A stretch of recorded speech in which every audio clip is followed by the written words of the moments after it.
मध्य प्रदेश में चुनावी सरगर्मी बढ़ती जा रही है, जिसे लेकर सभी राजनीतिक पार्टियां एड़ी चोटी का जोर लगा रही हैं। इसी कड़ी में रीवा पहुंचे भाजपा के सतपाल महाराज ने विंध्य की सिरमौर विधानसभा सीट से भाजपा प्रत्याशी दिव्यराज सिंह को विजयी बनाने के लिए सिरमौर विधानसभा के डभौरा में आयोजित विशाल जनसभा को संबोधित करते हुए सिरमौर विधानसभा की जनमानस से भाजपा प्रत्याशी दिव्यराज सिंह को अपना आशीर्वाद प्रदान कर विजयी बनाने की अपील की। लोग हंसते थे कि रेल पहाड़ पर कैसे चढ़ेगी। कोई अगर बस से उतरता था तो मजाक करते हुए उतरता था कि मैं सतपाल महाराज की रेल से उतर रहा हूं। किसी को विश्वास नहीं था कि पहाड़ पर रेल चढ़ेगी। वो प्रस्ताव पारित हुआ, बजट में आया और जब मोदी जी की सरकार आई तो उस पर काम शुरू हो गया।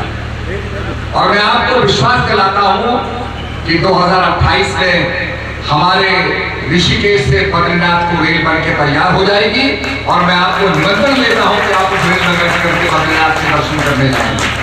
महाराज जी की ये एक ऐसा काम हुआ जिसको लोग विश्वास नहीं करते थे, परंतु मैं रेल मंत्री था। मैंने तिब्बत में लासा में रेल जाते देखी और अगर लासा में रेल जा सकती है तो हमारे उत्तराखंड में क्यों नहीं आ सकती है। तो प्रयास किए, माननीय प्रधानमंत्री मोदी जी का उस पर आशीर्वाद था। उन्होंने कहा नहीं, ये रेल जानी चाहिए।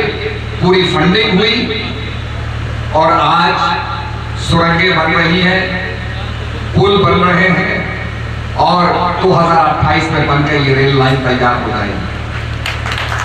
आज की यह बात जब हमारी डबल इंजन की सरकार हुई, डबल इंजन जब केंद्र में भाजपा की सरकार होगी, माननीय मोदी जी की सरकार होगी, राज्य में हमारे मेडिकल की पढ़ाई करने के लिए बहुत से भारत के बच्चे वहां पर गए और फंस गए। तो मोदी जी ने फोन किया यूक्रेन के प्रेसिडेंट को, पुतिन को फोन किया रूस के प्रेसिडेंट को कि आप थोड़ा युद्ध विराम कीजिए। हमारे बच्चे फंसे हुए हैं वहां, नेपाल के बच्चे थे, पाकिस्तानी बच्चे थे, इनको निकालना है, इनको सुरक्षित पार करना है। युद्ध रोका गया। जब पाकिस्तानी बच्चे निकलने लगे तो उनके हाथ में कुछ नहीं था। सेना ने कहा तुम्हें कैसे माने कि तुम भारतीय हो।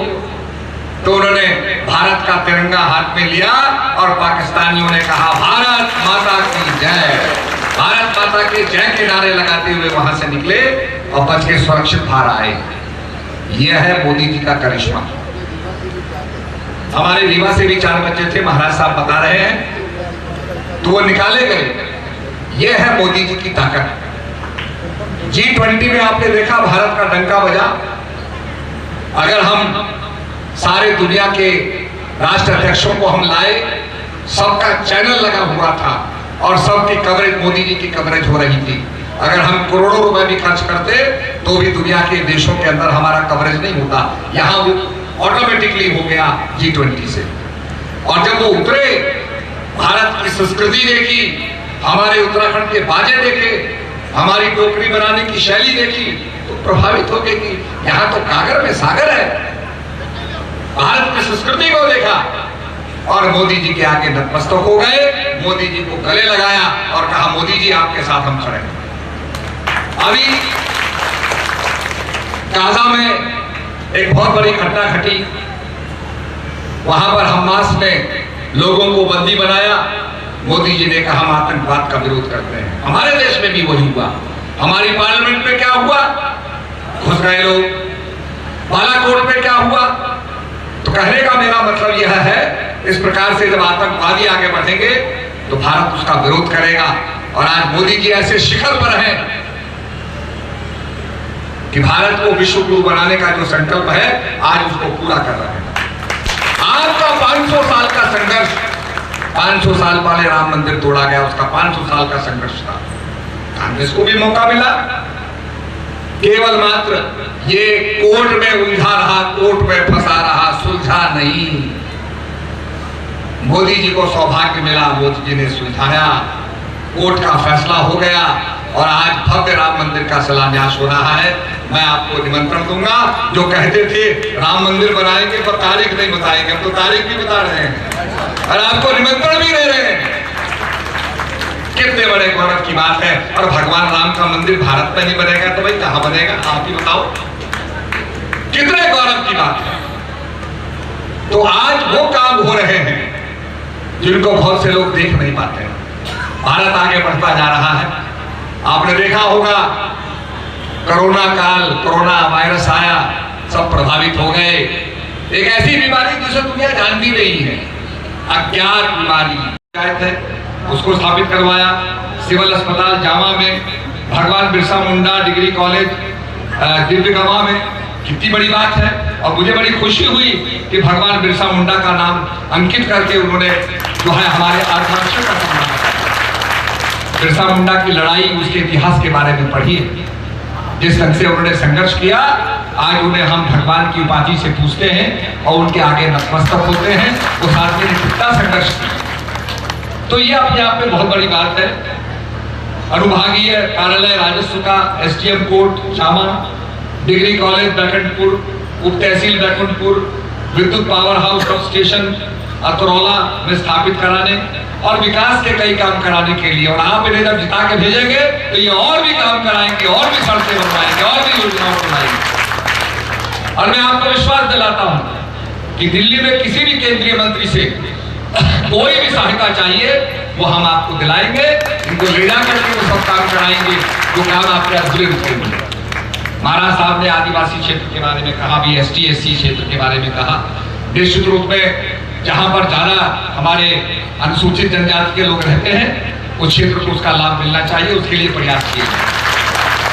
तो इस समय आपको ऐसे व्यक्ति को जो दिव्य है, सूरज दिव्य होता है, सब पर चमकता है, जो दिव्य काम करेगा वो सबका विकास करेगा। सड़कें बनेगी, सबके लिए बनेगी। आज आपके गांव में बनी है, कल दूसरे के गांव में बनेगी। ये सोच के साथ हमें आगे बढ़ना है और कमल का फूल खिलाना है। माननीय प्रधानमंत्री जी ने कहा था, आप कमल का बटन दबाएंगे, वोट मुझे मिलेगा। ये मोदी जी को वोट देना है, मोदी जी को ताकत देनी है। सारी दुनिया देख रही है। और आपने देखा होगा आज वर्ल्ड वॉर की स्थिति बनी हुई है। जिस ढंग से इजराइल की लड़ाई हो रही है, इजराइल हमास को खत्म कर रहा है, आतंकवादियों को तबाह कर रहा है, जो मासूम लोगों को मारते हैं, नारी पर उत्पीड़न करते हैं। आज उन आतंकवादियों का सफाया निश्चित रूप में होना चाहिए। और आपने देखा होगा पीओके, पाक ऑक्युपाइड कश्मीर, आज क्या हो रहा है वहां के लोग सीमा पर आके कहते हैं सीमा को हटाओ, हम भारत में मिलना चाहते हैं। तो ये बहुत बड़ी बात है जहां पर निश्चित रूप में पीओके हमारा है, हमारे भारत देश का है। नमाइश में एक तरफ घोड़ा था, एक तरफ टांगा था, एक तरफ बैल थे, एक तरफ गाड़ी थी, एक तरफ हल था, दूसरी तरफ बैल था। राजा ने कहा भाई जो आदमी एक चीज को छुएगा उसको एक चीज मिल जाएगी। एक किसान गया देखा, उसने कहा मैं घोड़ा लेता हूं तो ये गाड़ी नहीं मिलती, बैल लेता हूं तो हल नहीं मिलता, ये तो अधूरा। घूमते घूमते वो राजा के पास पहुंचा। राजा ने कहा किसान भाई कुछ छुआ नहीं, किसी को स्पर्श नहीं किया। उसने कहा महाराज बैल छूता हूं तो हल नहीं मिलता, हल छूता हूं तो बैल नहीं मिलते, गाड़ी छूता हूं तो घोड़ा नहीं मिलता, ये अधूरा है। तो बोला तुमने क्या छुआ? उसने कहा महाराज मैंने तो आपको छू लिया। अब किसी राजा को छू लिया और राजा मिल गया, सब कुछ मिल गया।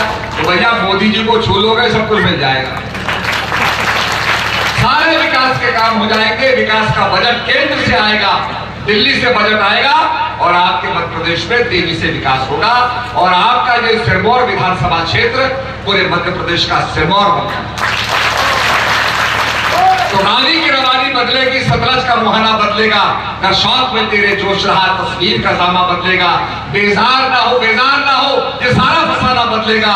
कुछ तुम बदलो, कुछ हम बदले, तब तो ये जमाना बदलेगा।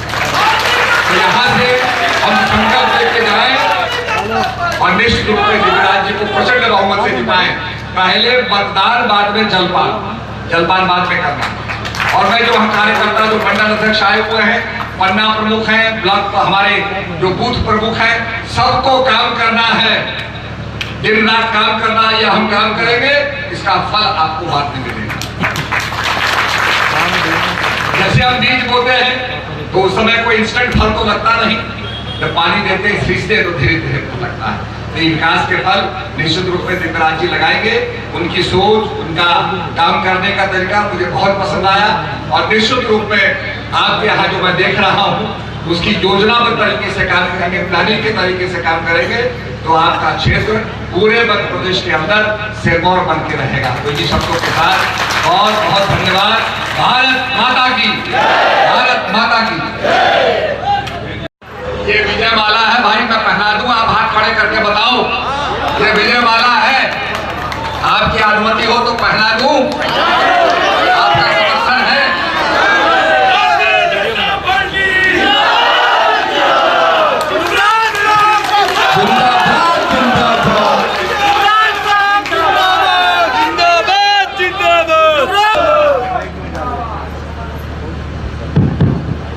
अब हमारी भारतीय जनता पार्टी के मंडल अध्यक्ष मैं ओम प्रकाश उर्मलिया जी से चाहूंगा